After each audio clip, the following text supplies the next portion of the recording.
નમસ્કાર દર્શક મિત્રો, તમે જોઈ રહ્યા છો સાંઈ ગુરુદેવ સંચાલિત ઝટપટ ન્યૂઝ અને નવસારી લાઈવ. દિવસભરની ઘટનાઓથી અવગત કરાવતા બુલેટિન ઝટપટમાં જુઓ આજના સમાચાર. ચીખલીમાં પોષણ પખવાડિયાની ઉજવણી થઈ. ચીખલીના સંકલિત બાળ વિકાસ વિભાગના ઘટક 2 દ્વારા સગર્ભા માતા અને ધાત્રી માતાઓને મિલેટમાંથી મળતા વિટામિન અને પોષણ અંગે તથા મોબાઈલ સ્ક્રીનિંગ ઉપયોગ ઓછો કરવા અંગે જાગૃતિ લાવી પોષણ પખવાડિયાની ઉજવણી કરવામાં આવી હતી. શ્રીમદ રાજચંદ્ર મિશન સ્ટેશનરી મેળવવા પરિણામ બાદ ઘસારો. ધરમપુરનું વિશ્વવિખ્યાત ધાર્મિક સંસ્થાન શ્રીમદ રાજચંદ્ર મિશન કે જે લાખો રૂપિયાની સ્ટેશનરીનો દક્ષિણ ગુજરાતના 49 સ્થળે પ્રતિ વર્ષ રાહત દરે વિતરણ કરે છે, જે આ વખતે ઉનાળુ રજા પહેલાં જ શરૂ કરતાં મોટો પ્રતિસાદ મળી રહ્યો છે. શનિવારે સારા પરિણામ જાહેર થતાં ઘસારો વધ્યો છે. વનભૂમિ ઇન્ટરનેશનલ એકેડેમી રાંકુવા ખાતે સારું વેચાણ થઈ રહ્યું છે, એમ સેવક તરુણભાઈ દેસાઈ દ્વારા જણાવવામાં આવ્યું છે. ગાંધીનગરમાં મુખ્યમંત્રી સાથે ક્રેડાઈની બેઠક યોજાઈ. રિયલ એસ્ટેટના પડતર પ્રશ્નોનો હકારાત્મક ઉકેલ લાવવાની આશા વ્યક્ત કરવામાં આવી રહી છે. રાજ્યના રિયલ એસ્ટેટ ક્ષેત્રમાં વિકાસને વેગ આપવા માટે ડેવલપર્સ ટેકનિકલ પ્રશ્નોના નિરાકરણ માટે શનિવાર 2 મેના રોજ ગાંધીનગર ખાતે મુખ્યમંત્રી ભૂપેન્દ્ર પટેલની અધ્યક્ષતામાં એક મહત્વપૂર્ણ બેઠક યોજાઈ હતી. આ બેઠકમાં ક્રેડાઈ ગુજરાતના પ્રમુખ પરેશભાઈ ગજેરા, સેક્રેટરી વિરલભાઈ શાહ અને નવી રચાયેલી મહાનગરપાલિકાઓના પ્રતિનિધિઓમાં નવસારીના ભરતભાઈ સુખડિયા સહિતના હોદ્દેદારો હાજર રહ્યા હતા. બેઠક દરમિયાન ક્રેડાઈ ગુજરાત દ્વારા મુખ્યત્વે 2 મહત્વના મુદ્દા પર સરકારનું ધ્યાન દોરવામાં આવ્યું હતું, જેમાં પ્રથમ રજૂઆતમાં 23 જૂન 2025 પહેલાં બિનખેતી એને થયેલી જમીનો અથવા તે પહેલાં કરેલી અરજીઓના કિસ્સામાં જૂના પ્રવર્તમાન નિયમો મુજબ વિકાસ પરવાનગી આપવામાં આવે તેવી માંગ કરવામાં આવી છે. બીજા મુદ્દામાં જે પ્રોજેક્ટ્સની પ્લાન મંજૂર જૂના નિયમો હેઠળ થઈ ચૂકી છે તેમના જો ભવિષ્યમાં કોઈ સુધારા વધારા કરવામાં થાય તો તેને તે જ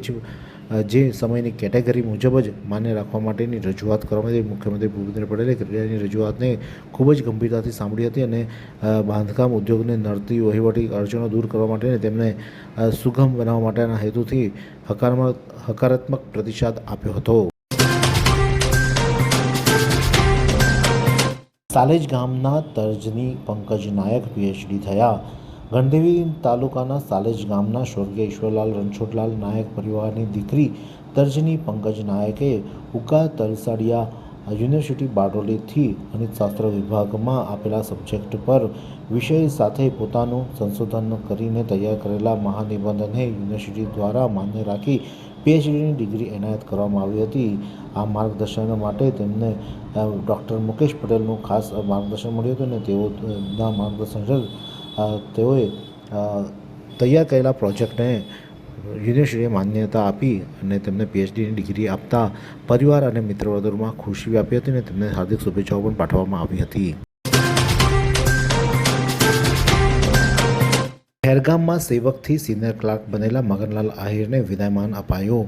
ખેરગામની પ્રસિદ્ધ જનતા માધ્યમિક શાળામાં સન 86માં ધોરણ 10 નાપાસ મગનલાલ ભાણાભાઈ આહિરે સેવક પટાવાળા તરીકે નોકરી શરૂ કરી હતી. વધુ મહેનત કરી ધોરણ 10 4 વર્ષમાં પાસ કરી ખાતાકીય પરીક્ષા પસાર કરતા 1/1/1993થી જુનિયર ક્લાર્ક તરીકે સેવામાં બઢતી નિમણૂક મળી હતી. 28/5/2004થી વરિષ્ઠ કારકુન તરીકે શાળાની વહીવટ કચેરીમાં 22 વર્ષની સારી ફરજ બજાવી નિવૃત્ત થનાર શાળાના શિક્ષક કર્મચારી ગણે તેમને ભાવભીનું વિદાયમાન આપી 40 વર્ષના સેવકમાંથી સિનિયર ક્લાર્ક સારું વહીવટી સેવા કાર્ય બજાવનાર મગનલાલ આહિરને સન્માનિત આપી વિદાયમાન આપવામાં આવ્યું હતું.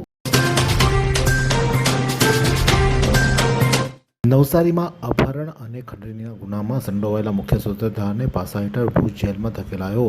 જલાલપુર પોલીસે જમીન ખરીદવાના બહાને લોકોનું અપહરણ કરી હથિયારની અણીએ ખંડણી માંગતા રીઢા ગુનેગાર વિરુદ્ધ કડક કાર્યવાહી કરી છે. બિલીમોરાના દેવસર વિસ્તારમાં રહેતા મહેન્દ્રસિંહ બહાદુરસિંહ સરદાર લભાના નામના શખ્સને ભયજનક વ્યક્તિ તરીકે જાહેર કરી તેની પાસા હેઠળ અટકાયત કરવામાં આવી હતી. આ શખ્સ વિરુદ્ધ જલાલપુર પોલીસ સ્ટેશનમાં અપહરણ, ખંડણી અને આર્મ્સ એક્ટ હેઠળ ગંભીર ગુનાઓ નોંધાયા છે. આરોપીને જમીન જોવાના બહાને લોકોને બોલાવતો હતો અને ઘાતક હથિયાર બતાવી ગેરકાયદેસર ખંડણી માંગતો હતો.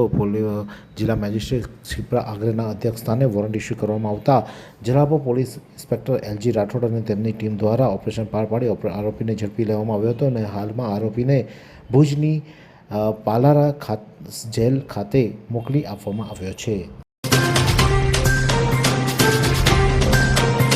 હર્ષ દીપકભાઈ બોરીચાની ત્રીજી પુણ્યતિથિ નિમિત્તે ગૌરીશંકર મહોલ્લામાં ફ્રી હેલ્થ ચેકઅપ અને બ્લડ ડોનેશન કેમ્પનું આયોજન કરવામાં આવ્યું હતું, જેમાં 51 બ્લડની બોટલો એકત્ર થઈ હતી. તેમજ નિરાલી દ્વારા ફ્રી હેલ્થ ચેકઅપ કેમ્પમાં ખૂબ બહોળી સંખ્યામાં નવસારી શહેરના લોકોએ લાભાર્થી બન્યા અને પોતાનું યોગદાન આપ્યું હતું, જેમાં આયોજન કરતા દીપકભાઈ બોરીચા અને અન્ય કાર્યકર્તાઓ હાજર રહીને કાર્યક્રમને સફળ બનાવ્યો હતો.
એંધલ ગામે સંકટમોચન હનુમાન દાદાની મૂર્તિનો પ્રાણ પ્રતિષ્ઠા મહોત્સવ ઉજવાયો. એંધલ ગામે ઝંડા ચોક ખાતે આવેલા ધર્મશાળામાં એક ખૂબ જ પ્રાચીન હનુમાન દાદાનું મંદિર હતું, જે ગામ લોકોએ આસ્થાનું પ્રતીકનું સમૂહ હતું અને ગ્રામજનો પણ અહીં દર શનિવારે તેલ ચડાવવા આવતા હતા. તેમજ અહીં દર કાળી ચૌદસના દિવસે મેળો પણ ભરાતો હતો. આ મંદિરમાં હનુમાન દાદાની નવી મૂર્તિની પ્રાણ પ્રતિષ્ઠાનો કાર્યક્રમ 1 મેના રોજ યોજાયો હતો, જેમાં ડૉક્ટર પ્રીતિબેન રાઉત, નાયક ચેરિટેબલ ટ્રસ્ટના ટ્રસ્ટી ડૉક્ટર દિલીપભાઈ રાઉત, જિગ્નેશભાઈ એ નાયક ચેરિટેબલ ટ્રસ્ટના ટ્રસ્ટી અને Ruchaben Nanavati, doctor Sohan Rawat, general surgeon Nirali hospital Navsari તથા સ્નેહા રાવત ભાગ લીધો હતો. અને આ મંદિરનું સંપૂર્ણ બાંધકામ નાયક ચેરિટેબલ ટ્રસ્ટ મુંબઈએ ઉઠાવ્યો હતો અને બાંધકામના આકાર કન્સ્ટ્રક્શન નવસારીના જાણીતા મેહુલભાઈ દેસાઈએ બનાવ્યું હતું. આ પ્રતિષ્ઠિત મંદિરનું ભવ્ય આયોજન શ્રી ગણેશ યુવક મંડળ એંધલ દ્વારા કરવામાં આવ્યું હતું. આ ધાર્મિક કાર્યક્રમ બાદ મહાપ્રસાદનું આયોજન પણ કરવામાં આવ્યું હતું. ચીખલી સહિત જિલ્લાભરમાં આરોગ્ય કર્મચારીઓનો મે મહિના શરૂ થઈ ગયો હોવા છતાં માર્ચ મહિનાનો પગાર ન થતાં કર્મચારીઓની આર્થિક સ્થિતિ ડામાડોળ થવા પામી છે. નવસારી જિલ્લા પંચાયતની આરોગ્ય શાખાના બેદરકારી ભર્યા કારભાર વચ્ચે ચીખલી તાલુકા સહિત જિલ્લાના વિવિધ પ્રાથમિક આરોગ્ય કેન્દ્ર પર ફરજ બજાવતા MPHW, FMW, staff nurse, lab technician, supervisor સહિત અંદાજે 650 જેટલા કર્મચારીઓને માર્ચ મહિનાનો પગાર આજ દિન સુધી મળ્યો નથી. માર્ચ બાદ એપ્રિલ માસ પૂરો થઈ ગયો છે અને હાલ મે માસ શરૂ થવા જઈ રહ્યો છે, છતાં આરોગ્ય કર્મીઓને માર્ચ મહિનાનો પગારના ઠેકાણા નથી, જેથી કરીને આરોગ્ય કર્મચારીઓની આર્થિક હાલત ડામાડોળ થવા પામી છે. વાત કરીએ હવામાનની તો નવસારી જિલ્લાનું મહત્તમ તાપમાન 34°C જ્યારે લઘુત્તમ તાપમાન 26°C રહ્યું હતું. હવામાં ભેજનું પ્રમાણ દિવસના 88%, જ્યારે સાંજે 61% રહ્યો હતો. હવાની ગતિ 11.5 કિલોમીટર પ્રતિ કલાક સાઉથથી વેસ્ટ તરફ રહી હતી. ધોરણ 12નું પરિણામ તારીખ 4/5/2026 સોમવારના રોજ જાહેર થશે. ગુજરાત માધ્યમિક અને ઉચ્ચતર માધ્યમિક શિક્ષણ બોર્ડ દ્વારા અખબાર યાદીમાં જણાવવામાં આવ્યું છે કે ફેબ્રુઆરી-માર્ચ 2026માં યોજાયેલી માધ્યમિક ધોરણ 12 વિજ્ઞાન પ્રવાહ, સામાન્ય પ્રવાહ, વ્યવસાયલક્ષી પ્રવાહ, બુ પ્રવાહ ગુજકેટ અને સંસ્કૃત માધ્યમનું પરિણામ સોમવારના રોજ જાહેર થશે, જેમાં વિદ્યાર્થીઓ www.gseb.org પર પોતાનો બેઠક નંબર નાખીને સવારે 10 વાગ્યા બાદ પરિણામ જોઈ શકશે. તેમજ વોટ્સએપ નંબર 6357300971 પર પોતાનો નંબર મોકલી અને પરિણામો મેળવી શકશે. વાંસદા ખાતે રેડક્રોસ દ્વારા પર્યાવરણ જાગૃતિ રેલી યોજાઈ. ઇન્ડિયન રેડક્રોસ સોસાયટી વાંસદા શાખા અને જુનિયર રેડક્રોસ દ્વારા વાંસદા ખાતે એક પર્યાવરણ જાગૃતિ રેલી યોજાઈ હતી, જે વાંસદાની પ્રતાપ હાઈસ્કૂલ ખાતેથી નીકળી વાંસદાના મુખ્ય બજારમાં ફરી હતી.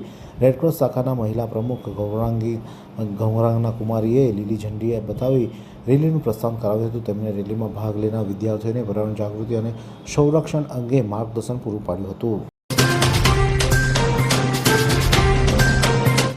નવસારીના ગણેશ સિસોદરાના બંધ ઘરમાંથી 6.96 લાખની મતાની ચોરી થઈ. નવસારી તાલુકા ગણેશ સિસોદરાના આહિરવાસમાં રહેતા 37 વર્ષીય કલ્પેશભાઈ બુધાભાઈ આહિર ખેતી અને પશુપાલનનો વ્યવસાય કરે છે. ગત 30મી એપ્રિલના રાત્રે 11 વાગ્યાના અરસામાં કલ્પેશભાઈ અને તેમના પત્ની ઘરની નીચેના ભાગે બંધ કરી ઉપરના માળે સૂવા ગયા હતા, જ્યારે તેમના પિતા ઘરની બાજુમાં આવેલા તબેલામાં સૂતા હતા. મધ્યરાત્રિએ અજાણ્યા ચોરી સમયે તેમના ઘરના મુખ્ય દ્વારમાં નકુચો તોડી અને ઘરમાં પ્રવેશ કરી ઘરમાં રહેલા કબાટ અને તેની અંદરના તિજોરીના લોક પણ તોડી નાખી સામાન વેરવિખેર કરી નાખ્યો હતો. બીજે દિવસે વહેલી સવારે તેઓ 6 વાગ્યાના અરસામાં કલ્પેશભાઈ પિતાના ઘરનો દરવાજો ખુલ્લો જોતા તેમનો લોક તોડેલો જોતા બૂમાબૂમ કરતા ઉપરના માળે સૂતેલા કલ્પેશભાઈ અને તેમના પત્ની દોડી આવ્યા હતા. તેમણે ઘરમાં જોતા કબાટમાં મૂકેલા સોના ચાંદીના દાગીના અને ચીજો તેમજ રોકડ રકમ ગુમ થઈ ગઈ હોવાનું જણાવતા તેમણે આસપાસના તપાસ કરતા છતાં કોઈ દાગીના મળી ન આવતા પોલીસ ફરિયાદ નોંધાવી હતી. તસ્કરો રૂપિયા 6 લાખની કિંમતના અંદાજે 12 તોલા